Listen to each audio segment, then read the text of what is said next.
And this is the phrase that I want you guys to start using.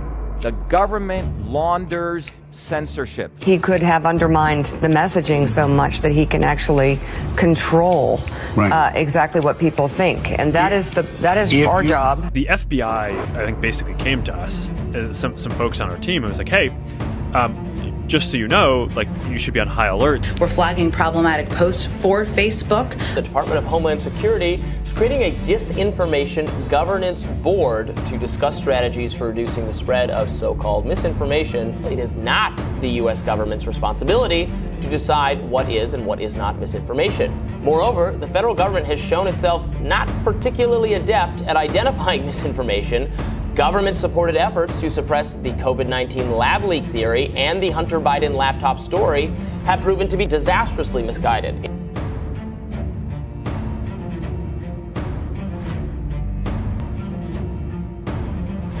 We have a lot of information to share. In the early phase,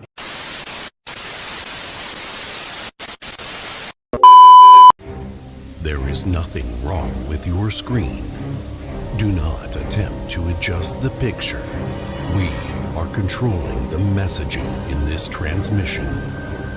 We will tell you the topics you may speak about.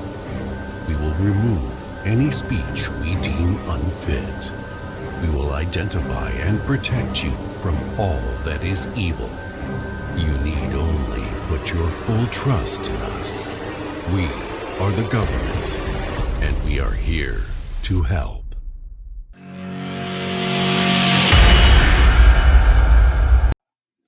All right, everyone. How are you today? Thank you for joining me once again.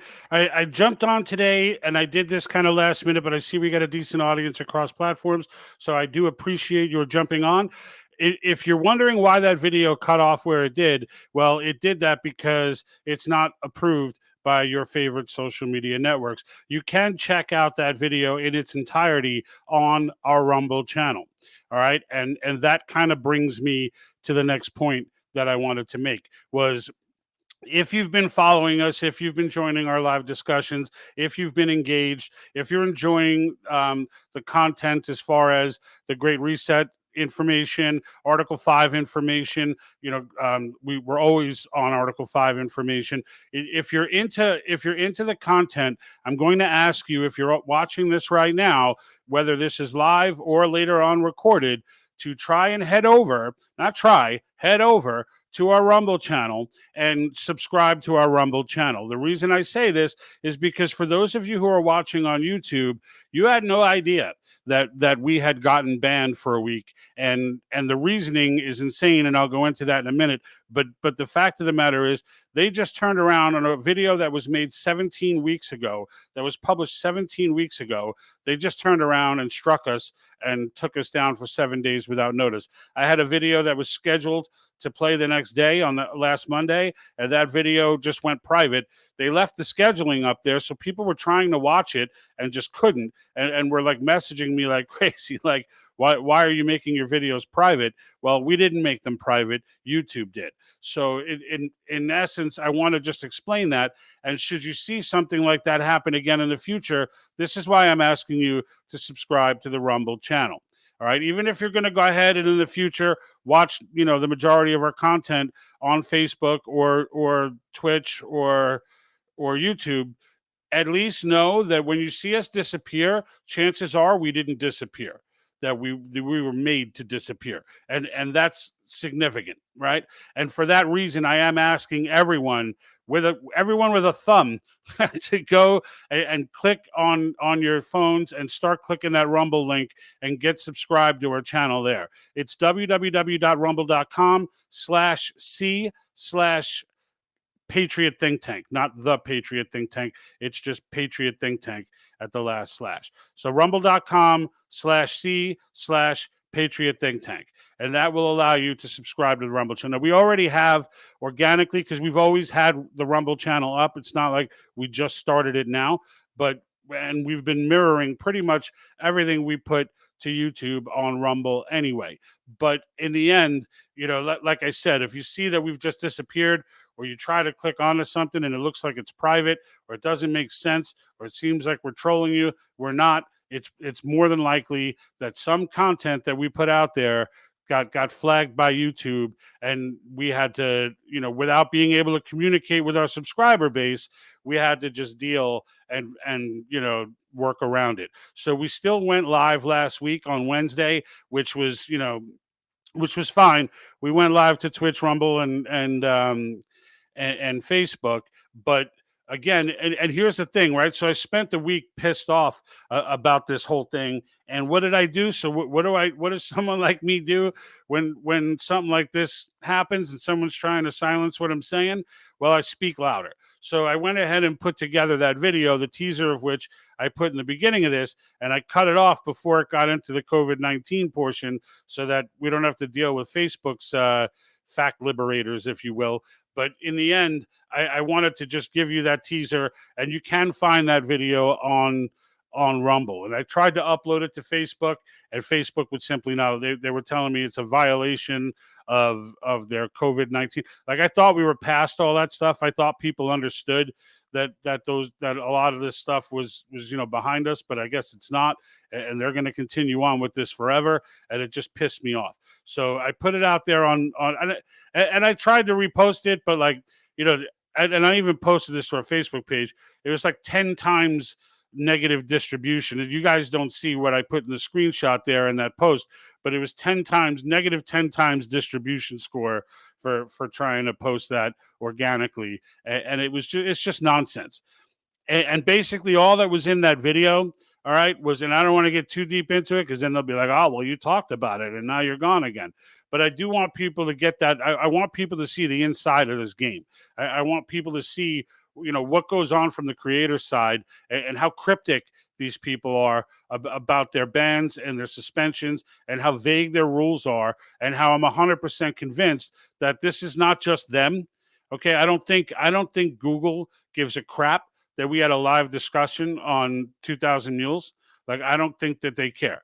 That's what we got dinged for, by the way, was a live discussion we had on 2000 Mules. A discussion that is still up and running on Facebook and it's still up and running on Rumble. So if you want to see it, to see how passive that conversation really was, that it still triggered some 20-year-old doo-doo to go ahead and back our channel for a week.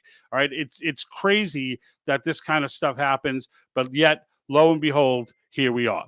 And I sit here and I sit here and I kind of baffle at the fact that it even can be allowed. But of course, we all know that this is private companies, and so that's the horse that they ride, is that this is a private company, and that you can't stop a private company, and they're right. However, what I'm accusing, okay, and if you're not familiar with Dr. Shiva's case, and I put clips from Dr. Shiva's case in that video as well, where it starts off with him actually saying, I want you to remember this phrase, government launders censorship. And he's absolutely right when he says that. And what he discovered in his lawsuit was a direct connection between social media and government. And that was Twitter. Okay. And he went and found these playbooks, which you all can find. And in the video, I give the link right on the screen during the video as to where you can go to read those playbooks. But they actually, in the state of Massachusetts, had these playbooks written out where they were basically explaining to their employees of these election boards how to notify Twitter that they had like a secret portal, like a special portal to reach out to Twitter directly so that they could shut down people they want to shut down. And because he was the one shut down, and this is a dude with 4 MIT degrees, he invented email. Like, this guy was no joke. And he turned around, even though no lawyer would represent him, he went out and fought this fight. And because he was on his own and didn't have any real legal representation, eventually they got him. But they didn't get him on merits. They got him on technicalities. And the fact that, and that's where the judge was even telling him, like, you need to get yourself a constitutional lawyer. And he couldn't, because no one would defend him. And so it is what it is. But when you read the case, and I've read the entire case, and you read those playbooks, all right, they have these information influencers or influencer. I forget what the name of it is, but they basically are saying, people like him who had a large following on Twitter and were influencers, all right, how to deal with those people. That's what the instructional manual was. And one of the things that would get you flagged, and it was literally in a bullet point. Again, I put that into that video. You can catch it on Rumble. And in the bullet points of their own playbook, okay, it says, it lists off the things that people could be guilty of to become like an influencer that needs to be dealt with, quote unquote, right? One of those things was people who believe that election officials are corrupt. Like, if you believe that election officials are corrupt, then you're someone that the government needs to be watching. All right. So this is where, so like my take on this entire experience is not even so much that I'm angry at Google or angry at Facebook or whatever. My take on this situation is that I'm angry at government. And I'm angry at government because, for the same reason we're all angry at government, but I'm angry at government here because this is a First Amendment violation. The second they get involved, it's a First Amendment violation. It's one thing for if Google really gave a damn that we had an open talk about 2,000 mules, all right, and all throughout it, and I even took clips of it and put it into that video that we just produced. The discussion was all level-headed, level-minded. It was all clear. It was all saying, look, the documentary by itself is not enough. That needs to go to the authorities. The authorities now can investigate. Then we talked about the authorities investigating. Never once did we start to insinuate that documentary absolutely was. Now, I did say, in my opinion, and I clearly stated it was my opinion, that it seemed pretty damn shady and that they looked pretty guilty. But I also said right after that, I wouldn't take this documentary into a court of law. I would take it into the sheriff's office. And that's the significant play there. But what they're saying, what YouTube is saying, is that's not even fair. You can't even have that opinion. All right. And whatever. I don't even want to get into it. I don't want to talk about that all day because that's in the past now. It's, they did some investigations in Yuma County. Things are going on. It is what it is. We'll let that run its course. My point to be made here is just trying to have honest discourse on real-time news that's happening in the world is now being regulated. And my firm belief is that it's being regulated by government. My firm belief is that the creepazoids that were going to be on this disinformation governance board, are the ones who reach out and say, hey, anything about the election being a fraud, matter of fact, any fraudulent election ever, anywhere, you knock them off. And they went back and rescrubbed all their videos, and they found mine. And we probably got past their radar on the first run because we were jokingly, but now it seems like strategically, but we were jokingly being elusive about the title and saying, guess which documentary we're talking about. And there was a big mule on the front.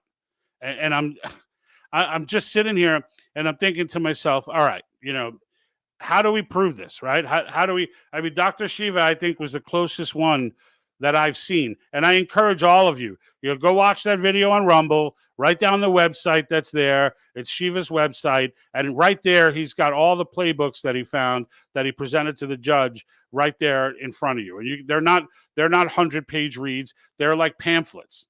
All right. And you just read through them and you just smell Orwellian all over it. You smell Orwellian all over it. All right. And like Twitter was the co-author of two of those playbooks, or a co-contributor to two of those playbooks. All right. Twitter Legal.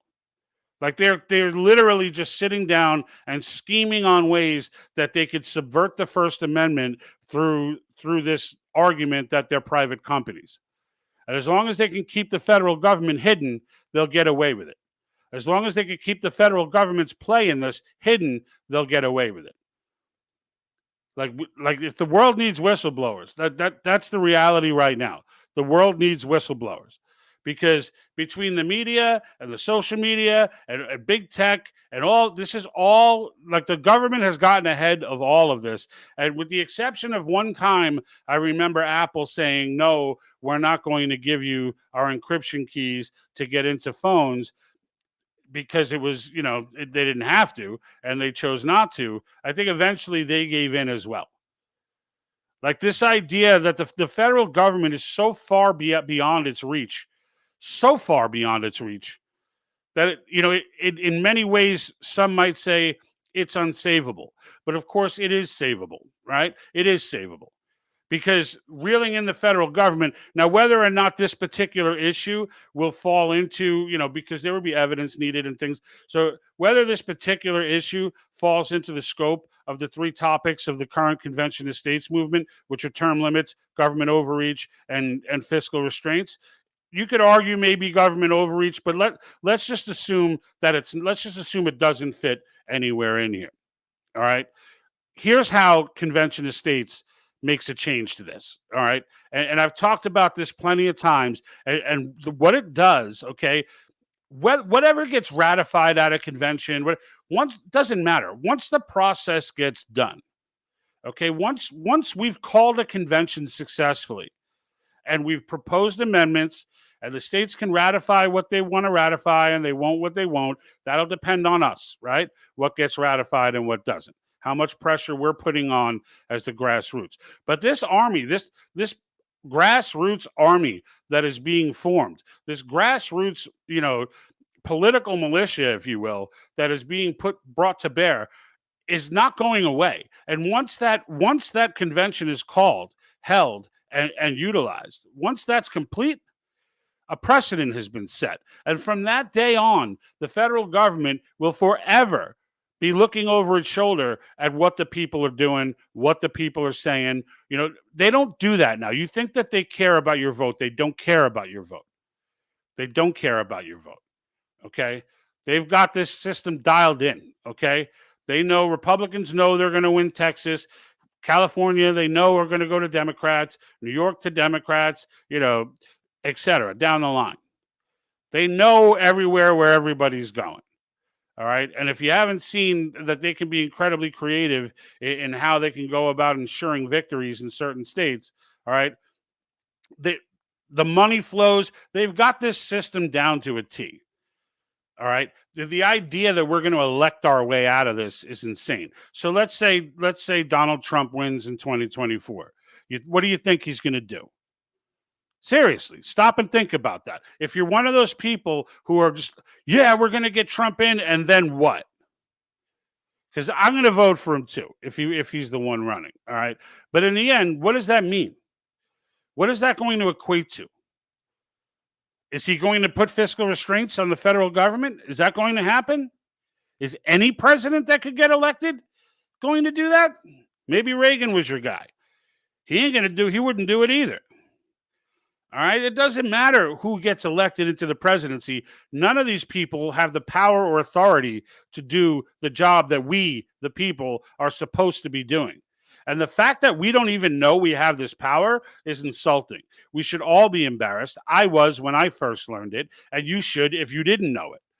Like, if you're just learning now that Article 5 is what it is, and you haven't gotten past the crazy people with the runaway convention nonsense and all that, if you're still dangling on all that, then you should be embarrassed. I was embarrassed, and you should be as well. But that doesn't mean that you don't know it now. That doesn't mean that you don't know that we have this power now. That doesn't mean that when it comes time that you can't get off your keister right now and start putting an end to this. Because we can. Okay, we can. And it's ridiculous to me that people don't take this more serious than it is. It's like we're going to sit back and we're just going to watch and we're just going to keep playing defense and they're going to keep throwing up some crazy bill in Congress and we're all going to get mad and I can't believe they're trying to do this. This is not the way this country's supposed to be run. We're going to stop them. Yeah, we're not letting that happen. And then, it either happens or it doesn't. But at the bottom line is it did not happen because you got pissed. Okay? That's not why whatever the situation is didn't happen. All right? And the reality of the matter is, if we think that we're going to, how many people, look at the Tea Party, right? Meckler told this story, who Meckler was a co-founder of the Tea Party, and he tells the story often about how excited they were to get all these candidates in that they were sure were good people and were on the right mission. And you know what? I believe him. I'm sure that those people were good people and were on the right mission. But you know what? It wasn't but a few months before they got sucked into the machine and became useless. All right. And what that tells you is that it's not the system is inherently, the federal government system is inherently broken. It's structurally damaged. It cannot be repaired by the people who broke it. It's just not going to happen. If we want to live in a, trust me when I tell you, if the government is removed from the scenario, suddenly and magically everything will be okay to say online again. I guarantee you that this is the case. And it's not that I feel bad for these CEOs. I understand, though. I understand the position. I understand what would you do? What do you do when the FBI shows up at your office and starts hitting you up with, you're going to need to make sure this doesn't make it on, this information here is about to come out. You need to make sure it doesn't go viral. You need to make sure this and that. Like, what do? You could fight.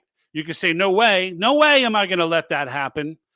I'm a CEO of this company, not you. This is free speech. I'm gonna let it go. Okay.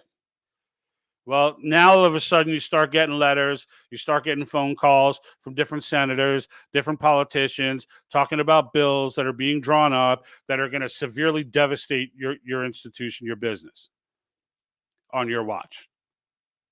Now what do? You can avoid it all if you just eliminate this particular story. Just don't let this story go viral. And in Facebook's case, they still let you share it. They let you pretend that you can still do something. It's just when you share it, like that person that shares it, no one in their feed sees the post that they shared. I've tested this with my own personal feed, which I rarely use anymore. But in the end, I've done this with my own personal feed.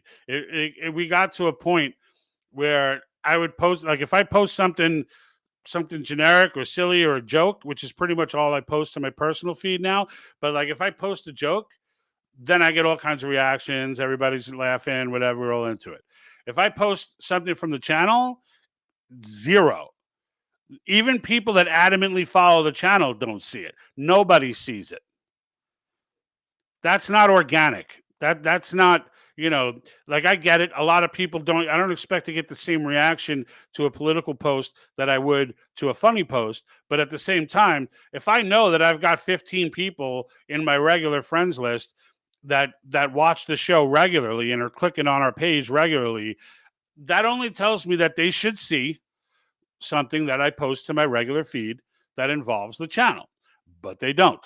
Okay. And so this shadow banning, all of this stuff, again, my point is that this is all government driven. And the key now is to prove this. The key now is to demonstrate, and Dr. Shiva came close. He came closer than anybody I've ever seen, which is why we did a full-blown episode on his case a year or so ago, because it's relevant. It's relevant. And again, right now, we the people fear the government. Okay, that's the situation we're in right now.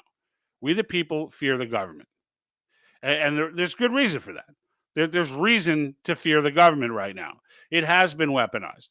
Okay, it has been weaponized. If you haven't seen the documentary Capital Punishment, I'm going to do a compilation on some of that coming up shortly. But if you haven't seen the documentary Capital Punishment, look it up. It was a privately made documentary that goes in and talks to the actual families that had their houses raided by the FBI with SWAT teams, battering ram tanks, turrets, the whole nine to arrest a man, his wife, and a child. All right, so it has been weaponized. And there are multiple cases of that, by the way. Multiple cases of that. So it has been weaponized. And the fact of the matter is, it's important for all of us to understand that, all right, it's been weaponized. What do we do? Right? Not I'm angry, not I'm pissed off that it's been weaponized. It's what do we do? And what we do is we call a convention. Because instead of the people fearing the government, all right, because what was the saying, right? I believe it was Jefferson, right? When people fear the government, it's tyranny. When the government fears the people, it's liberty. The government will forever be looking over its shoulder at what this crazed political army of constitutionalists and defenders of our nation, this rabid group who is absolutely active and will absolutely take action at a moment's notice if they try to overreach again. You can bet that a lot of the stuff that we deal with today, a lot of the things that we see today will be gone, will end. Okay? Period. And this is what got under my skin. I was almost over the whole thing, just saying, whatever, it is what it is, gotta get used to it, so be it. And then I went ahead and friggin' tried to upload that video to Facebook, and then Facebook dinged us. And I'm like, oh, enough is enough. Enough is enough. Now, to Facebook's credit, there's no strike on our account or anything like that. Somehow their algorithm actually watched it. And I think because Dr. Simone was in it, and she was the doctor from America's First, what is it, America's, I always get this freaking Frontline Doctors, America's Frontline Doctors. And I think they have a recording of that speech that they initially gave. If you remember, those are the folks that were coming out saying, we can treat this thing, that, you know, they're 1,000, whatever. And I think they have a recording of that. And like, if you put it in one of your videos, it like triggers that thing in the algorithm and then stops it. Because they did it immediately. They did it before I even posted it. So like, but in the end, again, you can see that entire video at Rumble. And for anyone who got on late, please make sure you go to rumble.com/C/Patriot Think Tank. And you'll find our channel there. It's a mirror image of YouTube. But if they try to do this to us again, please just know, you know, we're not going to suddenly just stop making videos. Like, we're not going to do that. So if you see us go dark, and I realize we may not be at the top of everybody's, you know, at everybody's mind, but if a month goes by and you're like, I never got another alert for Patriot Think Tank. I wonder what happened to those guys. Is PTT still around? I don't even know. If that's the case, that's when you move over to Rumble and just check it out. Just see if there's new content coming up, because I guarantee you, if you go to Rumble at that point and you weren't seeing anything on these other platforms, you're going to see us saying, "Hey, thanks for coming over. You found us. You know, we got banned again," because we're getting banned for the most trivial BS. One of the strikes we got last year, literally, was just Rand Paul, a U.S. senator. We just let him speak. Many of you may have seen the video that he put out. Then, if you remember, Rand Paul kind of went on a rant about Fauci and like put out this video where he was doing this soliloquy and just killing Fauci. And like Jack and I saw it and we were like, oh, we should just post this. We don't have to say anything. And we did. We posted it thinking it's a U.S. senator with a medical background, no less, like it speaking on medics. So we're thinking this, not a thought in our mind came through that this would be something that would get our channel struck and knocked out for 7 days. But lo and behold, next day, ping, gone. Video went nuts on Facebook. All right. But they actually struck us for reposting a video of a U.S. senator. We didn't opine on it. We didn't say anything about it. We were just like, we're going to leave this right here and just help him get this distributed, because we felt that it was going to get shadow banned, and it did. And Rav TV here on YouTube saying our side is disorganized, no funding, too scared. We're not disorganized, Rav. Look. I get that we're not as organized as the Marxists, right? Like, we don't have a WEF, and that's that level of 90 countries and all that. But we don't need 90 countries. We don't need 90 countries, because without us, the rest of them are gonna be free. All right, without us, it's gonna be, or at least it'll be a lot easier for the rest of them to be free. If we fall, then it's a wrap. Save the United States, save the world. We have a large international following just for that point. Because they understand that as well, right? A lot of them are on just because they're interested in seeing the content on the Great Reset and the different updates and different players in that game. But a lot of them are on, and I have this discourse with them in messaging where, they're saying, like, we understand. Like, we know that, it's one thing, like, even if we fall, And it could be Australia, it could be the UK, whatever. But the point that they're making is, even if we fall, it doesn't mean it's all over. If you fall, it's all over.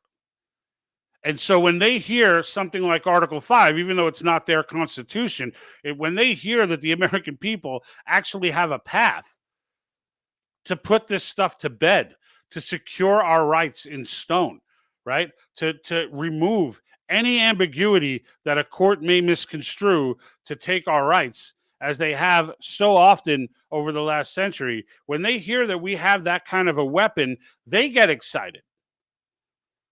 They get excited, and they're in the stands and they're cheering. Believe you me, they're cheering. Okay? Because frankly speaking, we ended a lot of videos like this in the past with Yuri Bezmenov basically saying, unlike me, there'll be nowhere to defect to. Where he left the USSR, he was able to defect to the United States. If we fall, there's nowhere to defect to. There's nowhere. We're the last bastion of hope. We are that shining city on a hill. We're it. And frankly, we always have been. But these animals, these sociopaths, have been coming at us from all these directions, from our education system to everything, that it's insane. How are you, Sheila? Good to see you on. Don't mind me. I'm getting a little hot in the head here. I'm getting a little upset about this whole YouTube banning and the shadow banning and whatnot, and the fact that I am 100% in my own mind. And I want to see these whistleblowers come out, but I'm 100% convinced in my own mind that it is the government 100% driving the censorship of social media. I find it ridiculous to think otherwise. The idea that they're so in unison in their messaging, they're so in unison. Why would Google care if someone had an open conversation about election fraud? Why would they care? Why would Facebook care if someone had an open conversation about COVID-19? Why would a CEO of a network like that care? They don't care, is the answer. They don't care. There's no mission statement there. There's no mission statement. They're just doing what they're told. And frankly, they're probably just as frustrated as everybody else. And the reality, and I'm not trying to make them into good guys here, but I do want to make sure that I highlight who the serious bad guy is. Because this is it. This is it. This is why convention of states matters. Again, even if this doesn't fall under the specific, and it's not about the private companies, convention of states will never touch a private company, will never do anything like that. All right, ever. But it's this, the reason things like this happen is because the government has absolutely no fear of the people. None. And what convention of states does, even if this doesn't fit in the three categories of term limits, fiscal restraints, and government overreach that are currently on the ballot, although I would argue there's ways to protect us in the government overreach category, but whatever. It doesn't matter. Even if it doesn't cover in any of them, the mere fact of passing a convention of states and still having that united front of grassroots voters who got the first convention called still in play and continually active will forever have the federal government looking over its shoulder. And things like this, where they're crossing lines into First Amendment territory, because you can say these are private companies, but not when the government gets involved. Not when the government tells the election board in Massachusetts, you've got a hotline to our team to get things scrubbed off the internet. That crosses a line. That crosses a line. Now, if Twitter wants to just say, "Hey, we don't want to hear anything," Twitter could say, "We officially are getting rid of," and just publicly announce it, "We're getting rid of all conservative speech." They can say that. But they can't say that. But if an email pops up showing a government official ordered them to say that, well, then that would be something quite different. That would be something quite different. And I can tell you that if there's a grassroots army of folks out there who are smashing and have just called a convention and got amendments passed, it doesn't matter which ones get ratified. But if we go ahead and get that passed, just the mere presence that's out there will have the government forever looking over its shoulder as to what the people are going to do next. Period. And all the experts and all of these doo-doo-doos who are educated in these posh schools with these Marxist professors will not be running our country anymore. Which, if I'm not mistaken, is the end goal. Is it not? Is it not the end goal? This is where our focus needs to be. This is it. This is the only thing that really matters right now on the political front. And most of our people don't even know what it is or how it works or what to do. And that's why we're here. That's why Convention of States Action is there. That's why the 5 million plus grassroots who are already engaged are there. 19 states have already called for this. We need 34. That's 2/3. If you're in a state, you can find out which state is which on our website. We've listed off, we've linked the resolution for each state, given a quick synopsis as to where they are. Okay, you can get more information from conventionofstates.com, sign the petition. You could do that from our website as well. All right, but that's how you get active. Someone's going to call you. And when they call you, don't sit there and start thinking to yourself, oh man, I have to do something. You could do something or they will. Okay? Either you do something or they will. But something's going to get done. Okay? The question is what? And is it going to be something that's in favor of our country, or is it going to be something that allows us to talk 100 years from now about the legend of what America used to be? You know, if you haven't seen Ronald Reagan's speech on A Time for Choosing, it's one of the greatest speeches ever delivered. He wasn't president yet. He was speaking on the Goldwater campaign, but he makes a comment. He makes a lot of great comments in that speech, but he makes one towards the end where it's like, you know, we have a rendezvous with destiny. We can choose to do the right thing now, or we can sentence our kids to 1,000 years of darkness. We literally are on the precipice of that time right now. Okay? And they've even put a year on it. Okay? Like the UN has even given you the year of 2030 with the 2030 agenda. They're telling you. They're not just, there's no longer in the 90s where people are like, oh my God, WEF, they're having these creepy conversations. These people want to take over the world. Like, we're not there now. Now we're post 2020 where the WEF, excuse me, the WEF is now coming out publicly and just straight telling you that not only do we don't want to take over the world, what they're telling you is we're taking it over. So you can all talk your news stories about what's going on in the Netherlands and how messed up it is and you know, and whatever, but in the end, it doesn't matter. To them, it doesn't matter. And Raf says Facebook and Twitter are not privately owned. No, they're publicly owned, but they're not government entities. So, and that's the point. It's the private sector. So it's a publicly owned traded company, but it's the private sector.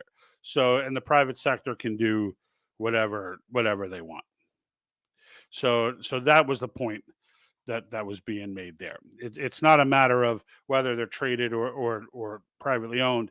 It's just a matter of government entity. Once a government entity gets involved, if those companies take instruction from a government official to silence anyone for anything, I don't care what you're saying. I don't care if someone is up there yelling and calling white people cracker and using the N-word and do every nasty thing you could think of. Doesn't matter. If the government calls them and says you need to take this down and they do, it's a violation of the First Amendment. If they themselves say, whoa, this is crazy, we need to take this down, that's not a violation of the First Amendment. It's pretty cut and dry. So, but in the end, you know, look, what do we got here? So Sheila says, Cause New Jersey in the house. Yep, welcome New Jersey. New Jersey's definitely representing. So our team is out doing our team is out doing the events, spreading the cause word and getting people involved because we're not political. We're about we the people decide. Absolutely. And that's a common phrase for those that don't know the cause movement. It's the big question, right? The big question is who decides, right? And the reality of the matter is, and the way this nation was formed, it's we the people decide. right? We the people decide. And that's what the whole movement is about. I could care less about Republican, Democrat, whatever. I could care less. I don't care that I literally am at a point right now where I could care less about almost any of this stuff. And when I say I could care less, it doesn't mean I don't see a tragedy for being a tragedy, or I don't see an issue for being an issue. It's just, in the end, look, as someone who has spent a long time in my life in leadership, I can't just look at a problem. I get tired of listening to problems. I get tired of it. If there are no solutions, I don't want to hear the problem. If no one has stopped to think, even a suggestion, maybe your solution's not great, but if at least you need to come with a solution. And if your solution is, Second Amendment, we're just going to get our guns and blah, blah, stop it, because we're not there yet. Okay, we're not there. We're not under martial law. No one, we're just not there yet. There's still a perfectly peaceful, legal, constitutional way to correct 80% of the crap that is going on in this world, 100% of the stuff that makes you say WTF, 100% of the really crazy stuff that you like, the education, the stuff they're teaching kids, and all these different things, all of those things, there's absolutely 100% of that will be gone. The whole Marxist era will be collapsed. It'll be left to the history books, which we will now be writing again, and we can put back in the normal history without having to, deal with these doo-doo-doos. So I am seeing some comments coming up where, here we go. All right, so there's a little delay. I had YouTube open to the right of me, and I saw a comment come up, but I didn't see one come up in my multi-stream chat. So I wanted to check that out. But so this was, people need to realize the Convention of States is the long game. Yes, great point. But we must stay in the site and continue reaching out to our legislators and pushing this resolution through state by state. Absolutely. And also, once it does get pushed through, once we get, we've got 19 states now. Once we get the balance and we get to 34 or even more, right, two things need to happen. Number one, we can't balk when we get to 33 and let Congress come up with some flaky legislation to try and stop this thing. All right, that's one thing. The second thing is, after we get to 34, it doesn't stop there. It just starts there. Okay, we need to be engaged with our local representatives as to who these commissioners are going to be. Right? Who are we selecting as these commissioners? Who are the choices? Who wants to do it? And who do we want to do it? And we need to be fully engaged in that entire process. Furthermore, even after the commissioners are selected and we get everybody we want to head out and represent our state, we're still not done. Because they're going to come back with proposals. And we need to make sure that those proposals are written properly, that they don't leave room for madness, that they're legit. And then and the ones that are fully legit, like repealing the 16th Amendment, God bless, if that comes out of it, then we need to make sure that those get ratified. So we're in this for the entire process. This is not just 34. Oh, let's get to 34. It's the whole long game. And it's important to say that. And thank you, Sheila, for bringing up the long game, because that's very true. That's very true. You know how we got to where we are today? You know how we got here? You know how we got to a place where we have generations, not generation, but generations of people who think men can have babies? That we have child pornography in our school libraries for middle schools? How did we get to this? How did we come to this place that we have cities, whole cities being taken siege by animals? How did we get to this place? How did things fall apart so bad that we got to this place where we just look around and you're just like, what the hell is going on? It's almost like you're waiting for someone to say, haha, just kidding, and everything to go back to normal. Heck, we have generations now who don't even know what normal is.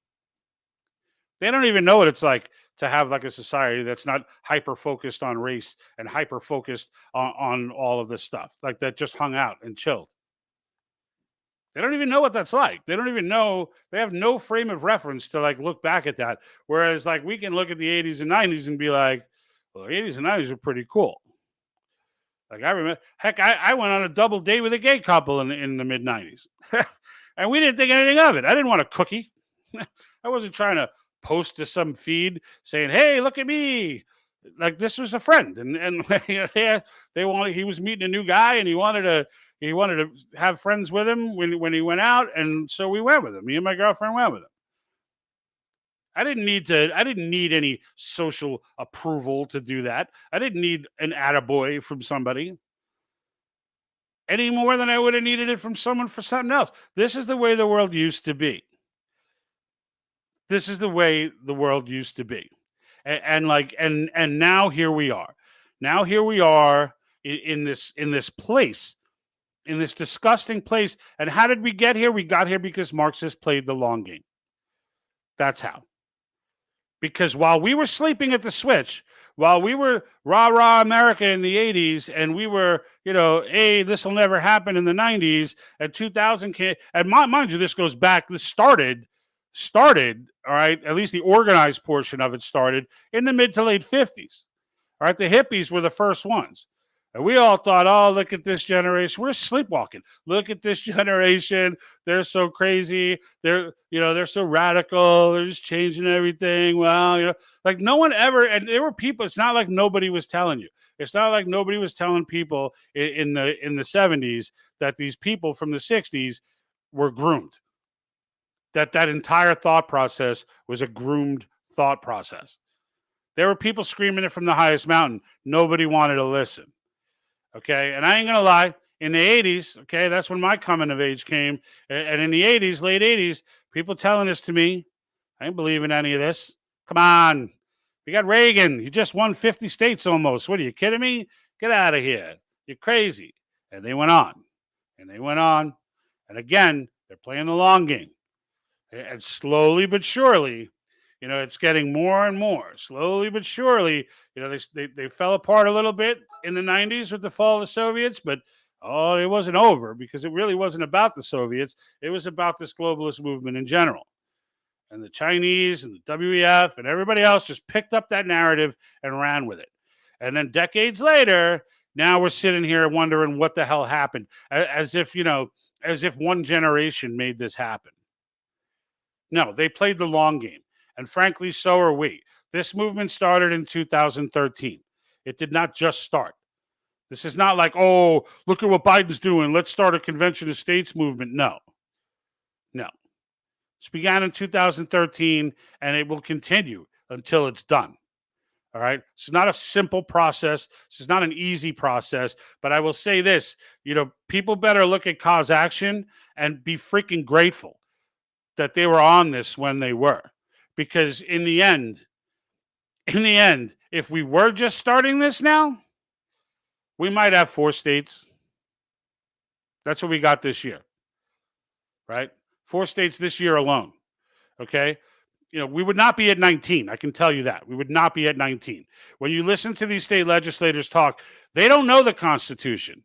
Okay. And as much as that might piss people off that our state legislators don't know the Constitution, the reality of the matter is they were brought up in the same civics deficient society that we were.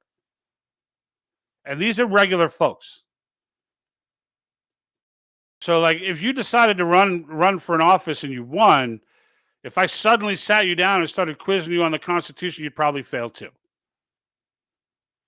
So let's not hate on them for that. However, we do need to get them educated. And that's a big part of what we're trying to accomplish. That's a big part of what Convention of States Action is doing. All right. I watch these different legislative forums where they debate these issues. And I listen to this. There's only one argument against it, and it makes no sense. I've done multiple videos destroying this argument. If you're not sure what it is, it's a runaway convention. They're going to tell you everything's going to go crazy and that the delegates and commissioners take on mystical powers once they're selected and will take over the world. All right. It's just nonsense. But in the end, if you don't know any better, if you haven't read Madison's notes, if you haven't talked to actual historians, not the dootadoos that are posing as historians today, talking about 1619 Project and all that nonsense, but actual historians who will break down, constitutional historians who will break down what it is. People like Rob Natelson. It's a good read, The Law of Article 5, great read. okay, breaks down the legality of it, the process, how it works, etc. But these legislators don't know that. And time and time again, when a state that has voted it down 4 years, 5 years in a row finally passes it, the one thing you hear on the floor more than anything was, I was against this before I was for this. I had to read my way into being for this. I had to read my way. I had to research my way into being for this. Why? Because there are all kinds of people pumping all kinds of garbage into people's ears. And if you don't know any better, you believe it. And it's nonsense. As if the entire Constitution was written, brilliant document, most brilliant political document perhaps ever written, except for this one sentence at the they went nuts for that one sentence. My goodness, how could they do that? How could they let the states propose amendments? It's just stupid, and it just drives me nuts. It's my here we got another comment. My granddaughter is 5 years old. She'll never know the America that I grew up in, but I will fight with everything I have to make sure she at least has the freedom. Yeah, and there's some elements of the America we grew up in, that just changes with time, right? So, but I just had this debate with a family member where like, the world was a better place when kids could come home and the streetlights turned on, right? The world was a better place before play dates, right? The world was there's so many things you could point to that the world was a better place before social media. The world was a better place before tech, before this type of tech, right? The world was just a better place. Yeah, you had to follow a map, and you had to call someone. You couldn't just text them. Yeah, you had, you weren't keeping up on everyone's life in social media, and you were still watching the nightly news. Yeah, those things existed, but you know what? The world was a better place. People were nicer. People were cooler. People got along 10 times more. All the drama that literally has been created, okay? Like the natural progression of what should have been, of what should have happened after the civil rights movement was taking place. It was beginning to take place and settle in, and then the globalists got hold of it. And instead of using the jobs, the working class as the system that they were going to divide by, as they did in all the communist countries, with us, they chose race. Because you can't choose race in Russia because they're all Russian. You can't choose race in Venezuela because they're all Venezuelan. You can't choose race in Cuba because they're all Cuban. And you can't choose working class here because there's too much mobility in the class system. You brainwash a guy today in the working class, and now he made some moves, and the next thing you know, you go back to check him out and get him to throw that fist in the air, and he's like, I don't know about that. I just got a raise, moved on to a new company, doing good, just bought a new house, moving up. You guys can keep that. And they got to start from scratch again. That's a problem. So they went to race. And they've been successful with it. They've been immensely successful with it. So from YouTube, we got Lost WB. Please volunteer. Don't sit back and watch. Yeah, exactly. We need everyone to help to get this convention called. Be part of the solution. Don't be part of the problem. And please, I want to make sure people understand, if you choose to do absolutely nothing, all right, and I mean nothing, like you just want to, jump on a broadcast or, leave a comment or, go get them, and that's it, you're done. Like, go get them doesn't cut it. All right. Like when the Marxists, like when you look at how dedicated the Marxists are, okay, like they've brainwashed people to the point. Now, true, we're not brainwashed, but at the same time, they've brainwashed these generations to the point where they're willing to go out and literally commit crimes. Like they're willing to go out and just go absolutely ape crap on society to try and take down the United States. So us trying to fight that with a, go get them, that's not going to cut it. Now, you got a life. Look, everybody's got different situations, right? Everybody's got different situations. Maybe your contribution, because really right now, the biggest thing that we need is spreading the word. That's the biggest thing that we need. Because frankly, no one even knows. Like our citizenry does not even know the power that we wield in our own from our own conscience. We don't even know. Like the biggest, I could tell you, I've been barking about this for over a year now, and I can tell you, or a year and a half, and I can tell you 100% that for every 10 people you talk to, one might know what the process of convention of states is and how it can impact our country and the difference that it can make. Understand that this is so big, okay? So understand how frustrating this is, because if you're watching this and you don't understand, right? It's fine if you don't understand, okay? I considered myself to be, awesome in history. My kids always look to me for history, especially American history. I'm like that guy, right? And I didn't know. A year and a half ago, I didn't know. So it's not get embarrassed, then get over it, and then start making a difference. Like, that's the key, right? Just deal with your humility, right? Eat your humble pie. Be like, oh, I didn't know this. That sucks. Wow, good thing I learned this. Let me make a difference. Let's get this done. That's where we need to be. Mentally, that's where we need to be. Not listening to these doo-doo-doos about, we got to make sure that this is diversity and equity and this and that. Unity. Unity. That's all that matters, is unity. Okay? The diversity, the way that it's being sold, all right, in our education system is divisive. It's designed to be divisive. It's designed to divide humanity. That's the point of it, to keep everybody in a box. And then whenever something goes wrong, when something goes wrong upstairs, they just shake a box, and now everyone forgets what's going on up there, right? Some big email dump comes out. All this dirty information comes out. Oh, yeah, the public knows about it? It leaked? All right, hold on. Let's shake the white box. Let's shake the black box. Let's shake the Asian box. Let's just shake up all these boxes.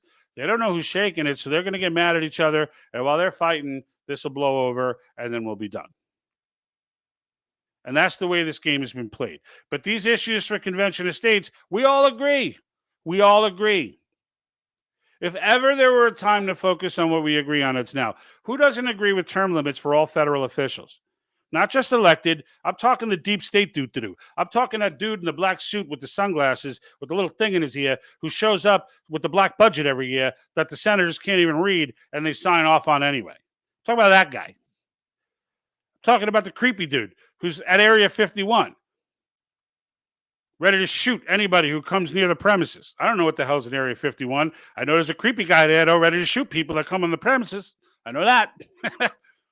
I don't know if it's aliens or spy tech or whatever the hell. I just know if you walk in there, you're getting shot. That's what I know. Like, that guy needs to go. Like, this era of the people are too stupid to handle is enough. I'm done with it now. I'm done with it now. So in the end, look, my intention really was to come on here, and basically just voice that frustration with this, what I believe is government-led censorship. All right. And no, we can't prove it. So there for you guys, for all you 20-year-old doo-doo-doos and all these tech companies, I didn't say it's a definite fact. This is my opinion, which I'm allowed to leave. And the fact of the matter is, with enough whistleblowers, I think we will figure this out. But in the end, until those whistleblowers come, because I'm sure it's a scary proposition, we're going to have to continue to play this game, which is why, once again, before I let anyone go, I want to make sure that anyone on here heads over to Rumble and subscribes to our channel there. Because if you're watching on Facebook or YouTube, and really not just our channel, you really should, especially if you're on YouTube, you should really look at the channels that you subscribe to and see if they have, because most of them, I think you're going to find, have another channel on Rumble.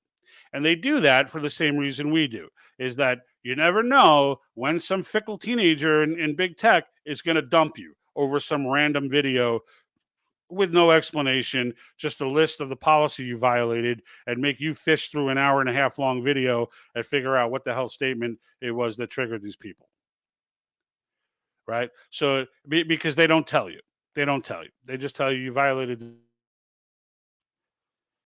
So do justice for us and do justice for all those other channels out there.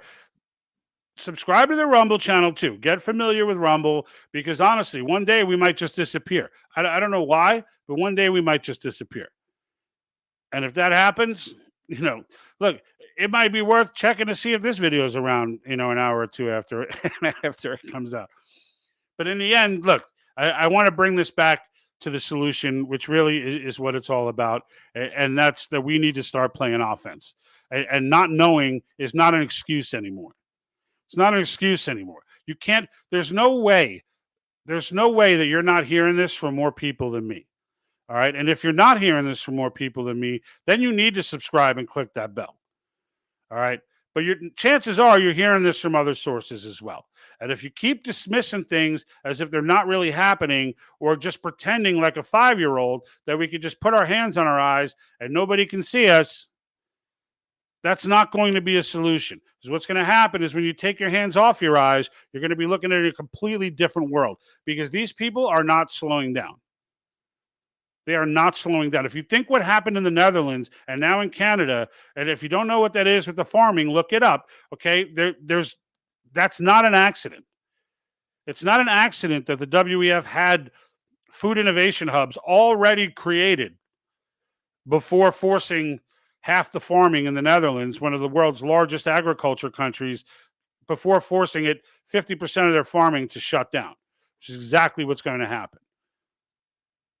You don't want to sit there and wait until there's an actual food issue. Like, we're not going to, we'll be able to overcome here. We're just going to pay a lot more. But literally, countries that are struggling to eat now are going to be suffering deaths on a massive scale.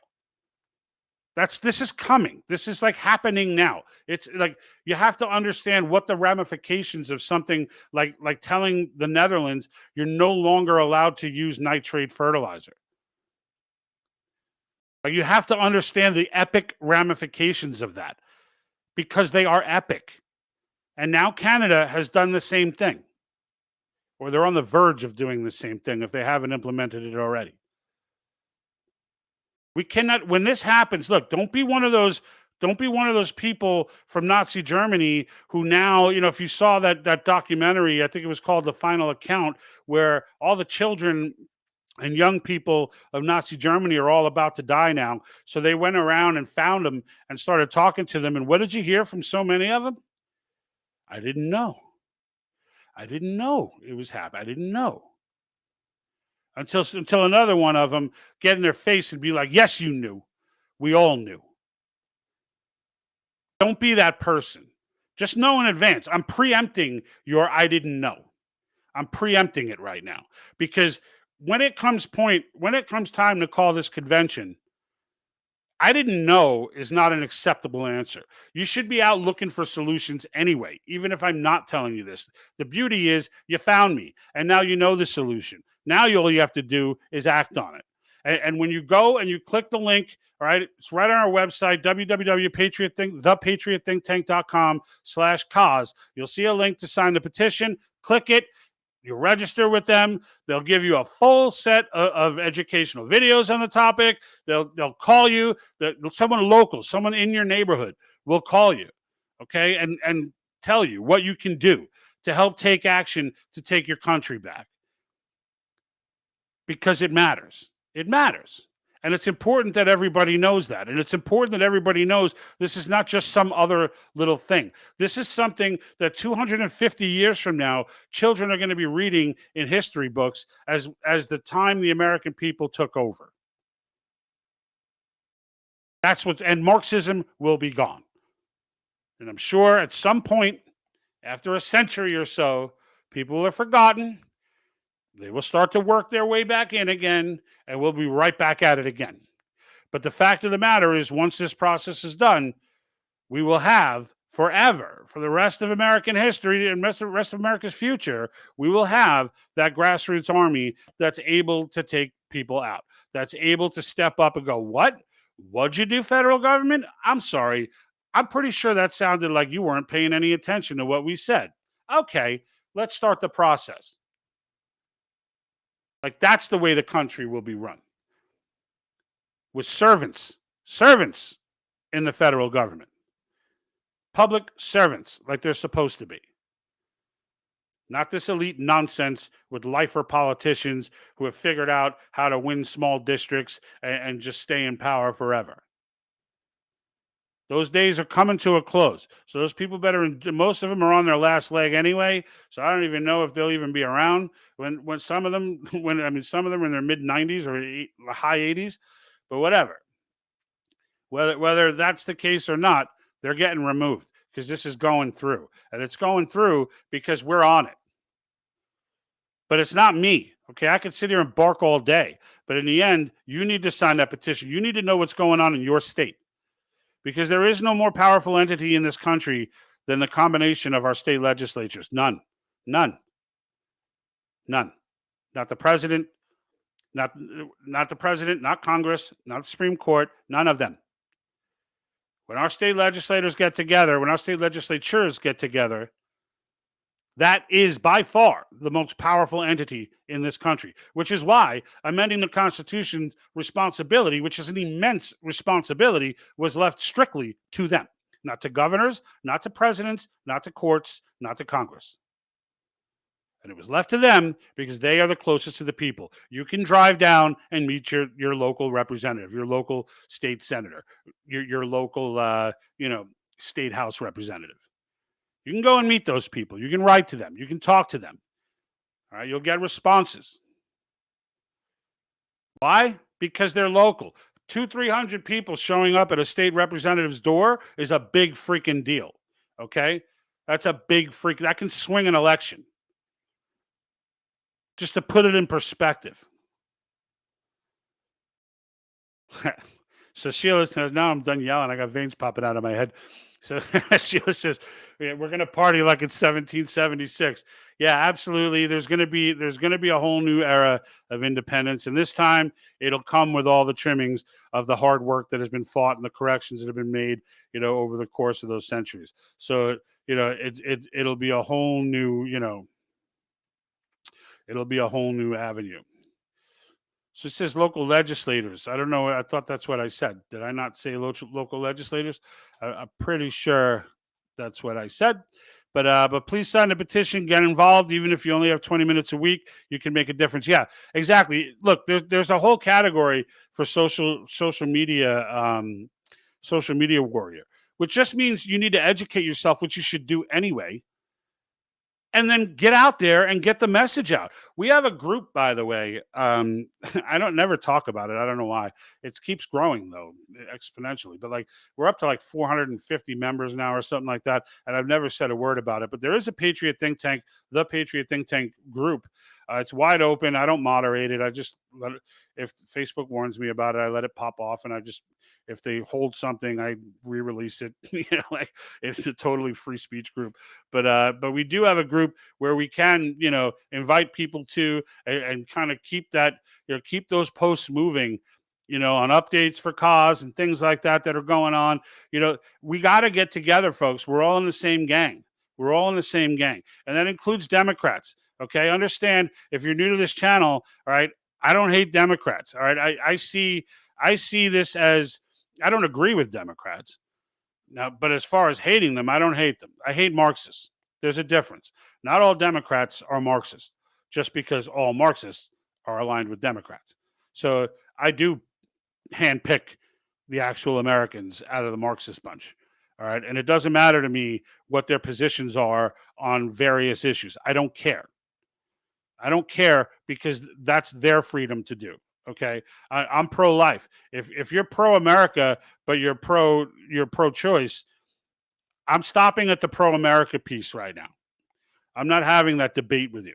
I'm not having that debate because right now, that issue is where it is, and so are many other unions and all these other issues that divide traditional Democrats and Republicans. I'm not concerned about any of that. I could disagree with you on just about everything across the political platform. If we agree that the Constitution is 100% legit and needs to be preserved and that our freedoms are inherent and given to us by our Creator, I don't even care if you believe in God. I don't even care. If you understand that our rights are given to us by our creator, and your creator is not the same as mine, I can live with that. What I can't live with are Marxists. It's just that's not, being a Marxist is not, oh, it's American to have your own opinions. No. The very nature of Marxism is anti-American. Period. Period. And then once we solidify this freedom, then we'll try and convert you to whatever religion and whatever. But we'll do it as free people. You will be free to say no. And this is the way the country was designed to work, right? And this is, if you're out there and you think, oh, this movement's all Christian. It's not all Christian, right? Everyone is welcome in this movement. Everyone. When I say everyone, I mean everyone. The only qualification that you need to be a part of this movement is love of country. That's it. Like, in my head, I feel like first-generation immigrants are like the biggest allies we have right now. Because, frankly, they know more about this country than most of our citizens do after having taken the test. And that's real talk. That's real talk. I've said this forever, and I'm right. I know I'm right. So here's Roberts, says the government wants us fighting over the little things to distract. Yeah, absolutely. And that's the whole point, is that these boxes they create. It's these boxes they create where they just want to stir up a box. Whenever something big happens, they just shake a box and everyone gets mad. If you haven't heard the analogy, the story of the red ants and the black ants, they were all put in a jar and they're all just moving around, doing whatever, not fighting. But then someone comes and shakes the jar. Well, they all thought it was each other, so they all started fighting and killing each other. That's exactly what they don't know, that it was an outside force that shook the jar. And that's exactly the analogy of the world that we're living in right now. Sheila says, yes, pro-life. Yeah, absolutely. I'm pro-life 100% as well. The point that I was making was just, that's not an issue that should separate us as Americans. You can make that separate you as a lot of different things. But like in the end, look, I think I see, I don't want to go down the abortion rabbit hole right now, but in the end, I see it as murder. So I can't reconcile it in any way because I see it as murder. So in the end, if you don't see it as murder and you're doing the clump of cells thing and whatever, okay, that's not an argument my point is, that's not an argument that I'm trying to take up right now. Like right now, you're free to have that opinion. All right. And as am I to believe that it's murder. So it is what it is. But my point of the matter is, I don't want people looking at this as like, well, because I disagree with conservatives, that I can't be a part of this movement. Nonsense. Do you agree with term limits? Do you agree with fiscal restraints on the federal government? Are you okay with the $36 trillion debt? Are you okay with the government overreach that's just taken place over the last 2 or 3 years? Like, no, you're not. And those are the only issues at hand right now. Those are the only issues at hand. No one's trying. Abortion is not on the table in this cause. So it's not that's my point, is that I'm not trying to go down those rabbit holes, because in the end, that person who is in full alignment on everything Constitution is very important, because there are millions of them. And that matters. That matters.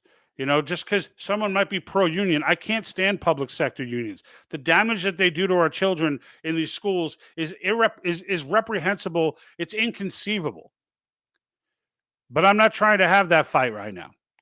Like the fact of the matter is, we'll deal with the education system through government overreach. We'll shut down the Department of Education. We'll take other steps to get the federal government out of our education. I'm not into the union fight right now. And that's the point that I'm making, is that it's more so for me about just the movement. It's more so for me about, I'm able to detach my personal feelings to find things in common. And if the Constitution is what we're finding in common, if we find term limits, if we find term limits for all officials, if we find fiscal restraints, and we find government overreach in common, then we're in. Like, it's time to focus on what we agree on. That's the point that I'm making. So Mern says, "Hey George, and Think Tank team. Yep, Mom, Mern, what's up, Mern? How are you? Welcome aboard. Glad to see you. I am gone over the hour because I've started ranting and getting crazy, and I'm like dying to just go downstairs because I have to rewatch these all the time and trim them and do all this stuff. So usually I'll do that over an adult beverage, which I'm kind of looking forward to right now. But I think that I've done enough to make the point. But just make sure, look, we'll wrap this up. Go check out our video on Rumble. So I can't, I gave the teaser in the beginning of the intro here, but I had to stop it where I thought they were gonna, because they told me I was violating the health COVID policy of whatever, blah blah, whatever. I don't know what it was, but in the end, I figured it was COVID related. So once it got to the COVID part, I let the government cut into the intro and do their thing. So check out the full video, though. It is a cool video. Share that video far and wide because it is on Rumble. So it's rough distribution on Rumble. So I'm kind of counting on my YouTube and my Facebook folks to help with that and try and get that, shared out to different platforms. It looks like Facebook is okay with the link from Rumble being sent out. I just they're not going to let me put it on their platform inherently. So if you can go ahead and share that, I'd appreciate it.